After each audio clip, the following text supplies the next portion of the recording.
แผ่นดินลาวล้านสร้างหุ่มเขาเฮาสิหักษาไว้เสียงแคนดังก้องฟ้าไกลยังได้ยินหัวใจหักชาติบ่มีวันสั่นโคลนเฮาเป็นทหารของชาติลาวยิ่งใหญ่ป้องกันแผ่นดินนี้ด้วยชีวิตและใจล้านสร้างห่มขาวสิอยู่คู่เฮาไปรวมพลังเอาไว้เพื่อชาติลาวเฮืองโร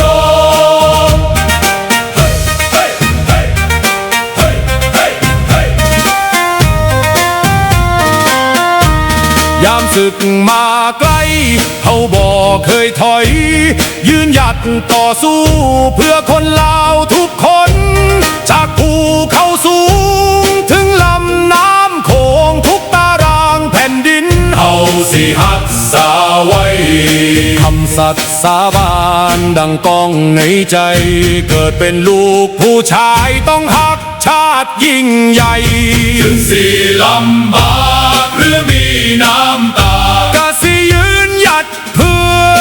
ลาวของเฮาเฮาเป็น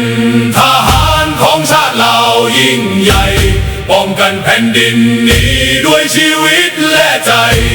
ล้านสร้างห่มขาวสิอยู่คู่เฮาไปรวมพลังเอาไว้เพื่อชาติลาวเฮืองโรเฮาเป็นทหา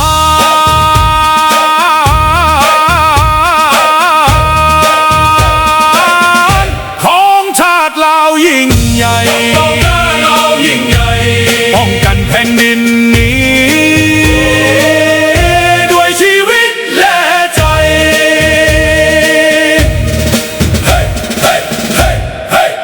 เฮาเป็นทหารก้าวเดินพร้อมกันทหารเหล่านั้นบ่ยอมแพ้ผู้ใด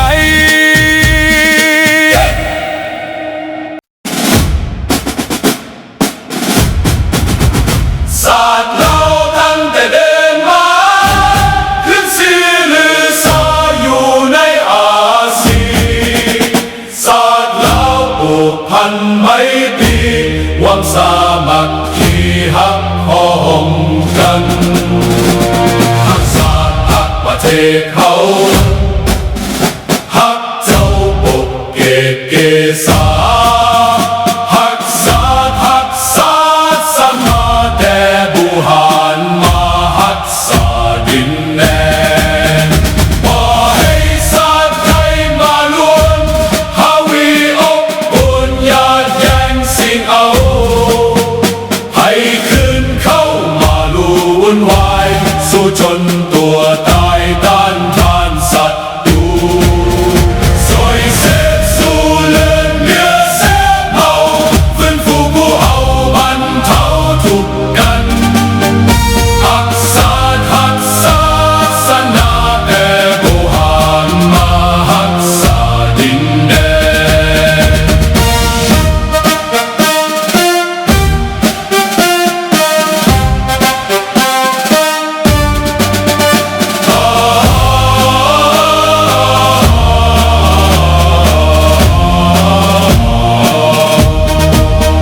บ่ให้ศาสตร์ใด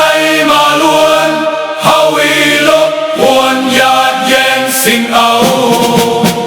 ให้คืนเข้ามาลู่วุ่นวายสู้จนตัวตายต้านทานศัตรูสวยเสพสู้เลือดเนื้อเสียเมาฟื้นฟูผู้เอาบรรเทาทุกข์กันสวยเสพสู้เลือดเนื้อเสียเมา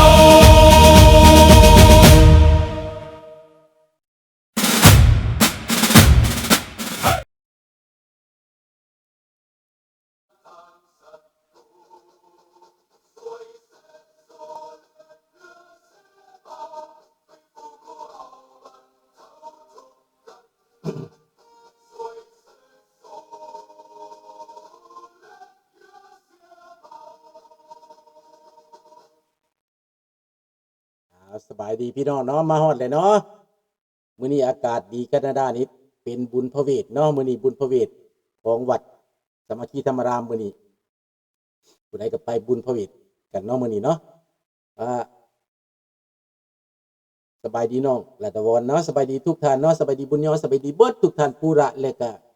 ที่บริกล่าวสื่อเอานามถึงทางถึงพุ่นแหละเนาะสบายดีคำพรสบายดีทุกท่านเนาะสบายดีน้องธนพร Welcome to everyone bienvenue à toutes et à tous เนาะยินดีต้อนรับทุกท่านเข้าสู่รายการเสียงภาษาลาว Voice of the Lao People เนาะมื้อนี้พี่น้องข้าพเจ้าจะมาเข้าในประเด็นว่าลาวแดงปราบสแกมเมอร์เกิดมีไม่ห้างน้อยเต็มบ้านเต็มเมืองมันกลายเป็นบ้านป่าเมืองเถื่อนกลายเป็นคนที่ว่าสบายดีภัยไอ้สิกัลยาเนาะสบายดีเด้อว่าจะได้ก็เพิ่นแนะนำได้ให้ลุงพูดให้มากกว่าเปิดเพลงครับขอบคุณมากครับอันนี้เปิดเพลงจะขอแจ้งรายการเดี๋ยวพอเปิดเพลงนั้นบ่ทันถึงเวลาของลุงเนาะการพูดมากลุงก็พูดเตะครึ่งชั่วโมงหรือชั่วโมงหนึ่งแค่นั้นเนาะบัดแม็กซ์จะมันชั่วโมงหนึ่งทุกวันเนาะพูดทุกวันเด้อขอบใจหลายๆเด้อที่ให้คำแนะนำมาเนาะแต่ว่าเปิดเพลงนั้นเป็นเปิดเพื่อผ่อนคลายการเมืองบรรยากาศไว้ก่อนเนาะเรื่องข่าวนั้นสำคัญน้อยเดียวแต่เป็นจุดสำคัญเพื่อบ่ให้นายเนาะท่านเปิดท่านเว้าข่าวหลายมันก็จะนายต้องฟังทุกมื้อและเข้าใจว่ามันไปฮอดไสติดต่อฮอดไสเป็นแนวใดเกิดยังขึ้นเข้ามาต้องถึกโมง9 โมงครึ่ง8 โมงครึ่งที่ประเทศลาวว่า2 ทุ่มครึ่งแต่นี้เอาก่อนทุกวัน2 ทุ่ม 20ก็เข้าแล้วเนาะพี่น้องทางอีสานทั้งนั้นประเทศลาวเฮาก็ได้เข้าใจว่า8 โมงแรงกินข้าวแรงแล้วอีก20 นาทีกับพอดีเป๊ะข่าวเลยโลดอันนั้นโมงแต่ว่าตอนกินข้าวนั้นก็เปิดเพลงให้ฟังเนาะเพื่อจะได้กินข้าวแซ่บเนาะสบายดีสมทรายแล้วเพลงย่อยอาหารกันว่าเพลงกันได้เนาะขอบใจหลายๆเด้อต่อไปก็จะมีลำตังวายเป็นภาษาอังกฤษต่อไปจะเอาลำตังวายฮิปฮอปเป็นภาษาอังกฤษอันนี้เป็นลำตังวายแบบธรรมดามันก็ยังบ่ทันเข้มถ้าเอาลำตังวายฮิปฮอปเนี่ยมันจะเข้มกว่าเนาะลำคอนสวรรค์ฮิปฮอปจะเอาแบบวัยรุ่นนิดนึงเนาะอาจจะพิษแปลกไปจากคลองเดิมของพวกที่ว่ารักษาคนสวัสดิมันนะอะไรมันบ่ก้าวหน้ามันอยู่แต่บนเก่าน่ะอันนี้เฮาจังก้าวหน้าไปเนาะให้ลูกหลานเฮามาสนใจลำขณะแต่ลำแบบซ่าๆลูกหลานบ่สนใจเนาะลูกหลานเขาบ่อยากฟังมันเขาห้องโมโนโทนพูดเนาะบัดนี้เฮามาใส่ฮิปฮอปเข้าไปมันจะเป็นเต้นลูกหลานก็เต้นได้ฝรั่งก็เต้นดีเนาะเอาขอบใจหลายๆที่ให้คำติชมมาเด้อ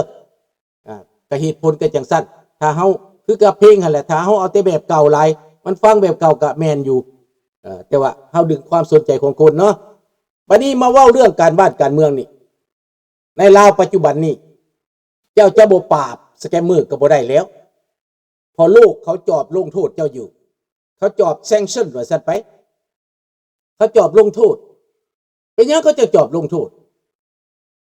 เพราะว่าลาวเจ้าเป็นประเทศเผด็จการและจะตั้งสแกมเมอร์ในประเทศเจ้านะเจ้าเป็นคนปุ้นคนรัฐบาลลาวร่วมหัวกันกับพวกสแกมเมอร์ปุ้นเงินคนเดี๋ยวนี้นะปุ้นเงินประเทศเพื่อนบ้านปุ้นเงินนานาชาติปุ้นเงินโลกลาวแดงเป็นประเทศปุ้นเงินมันเป็นยังมันจะปุ้นเป็นยังมันจะหลักเงินคนสบายดีทอนเพราะว่ามันไปบ่รอดแล้วมันเลี้ยงกันโมกุ้มแล้วมันจะให้พวกโจรสแกมเมอร์ของจีนนั้นมาตั้งอยู่ในลาวโดยเฉพาะแตกมาจากเขมรแตกมาจากกันบ่อนที่ว่าจีนมันปราบอยู่บนเขตของจีนปราบอยู่พม่ากระเล่นมาลาวแปดอยู่เขมรปราบอยู่เขมรกระเล่นมาลาวเห็นบ่ปราบอยู่เวียดนามกระเล่นมาลาวปราบอยู่ไทยกระเล่นมาลาวดังนั้นสแกมเมอร์ไทยก็แตกไปอยู่ลาวจับได้ก็ถึกดึกนองเดี๋ยวนี้ลาวเป็นประเทศโจรบ้านป่าเมืองเถื่อนแล้วพี่น้องบ่แม่นประเทศประชาธิปไตยบ่แม่นประเทศที่สง่างามอีหยังเบิดกลายเป็นประเทศที่เน่าเฟะเน่าเหม็นระบอบนี่เป็นระบอบเน่าเหม็นเบิดแล้วพี่น้องเปื้อนเปื้อสกปรกระบอบที่ผลิตไม่ห้างหลายที่สุดแม่นระบอบนี้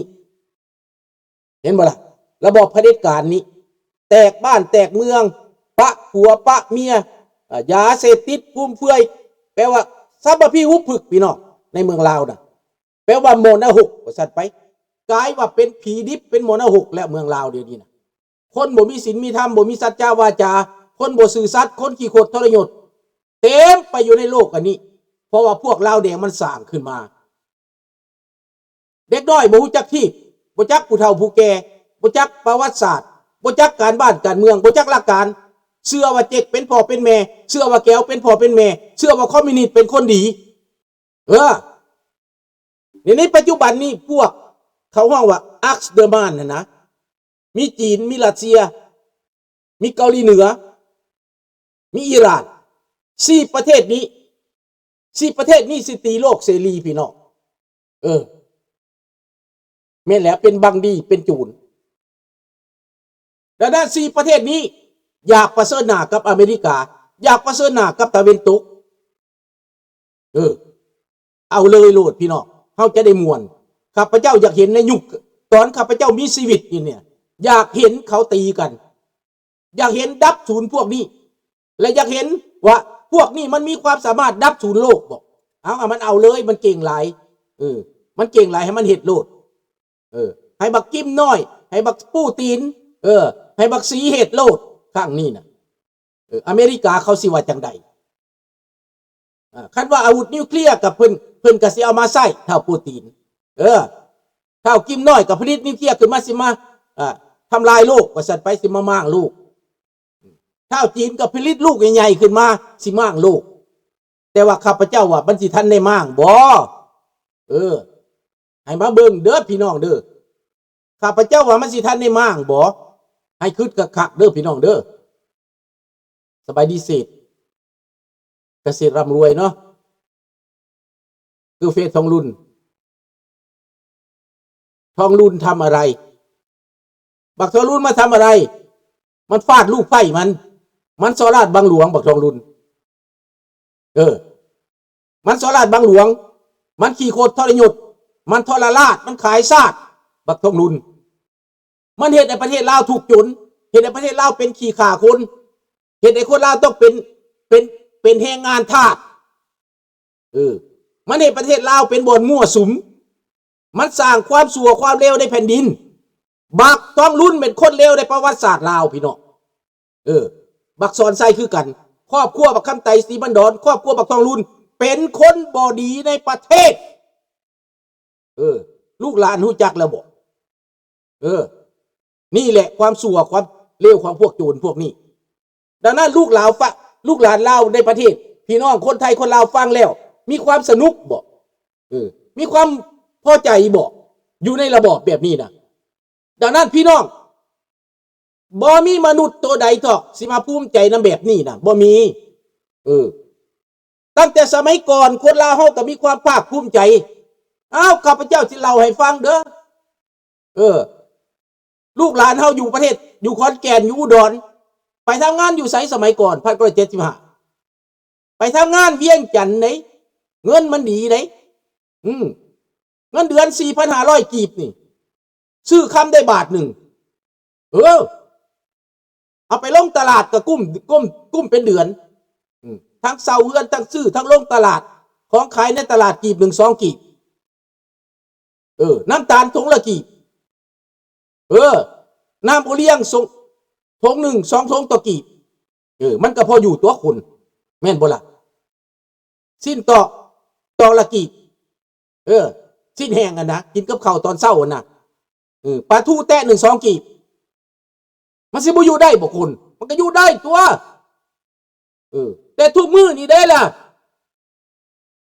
ไล่เบิ่งดูค่าครองชีพเป็นเท่าใดเงินเป็นเท่าใดคนเป็นเท่าใดแต่ก่อนบ่ได้ขายปลาไม้คนลาวมีกินแต่ก่อนบ่ได้ขายดินให้เจ๊กคนลาวมีนาเห็ดคนลาวมีเห็ดในป่าไปกินคนลาวมีหน่อไม้ในป่ากินคนลาวมีปลาในน้ำกินเข้าในน้ำปลาในน้ำคู่มือนี้เข้านี้น้ำปลานี้น้ำรัฐบาลเผด็จการข่มเหงประชาชนเห็นแล้วบ่ล่ะพวกเจ้าเห็นแล้วบอกความสั่วความเลวของรัฐบาลอันนี้รัฐบาลโจร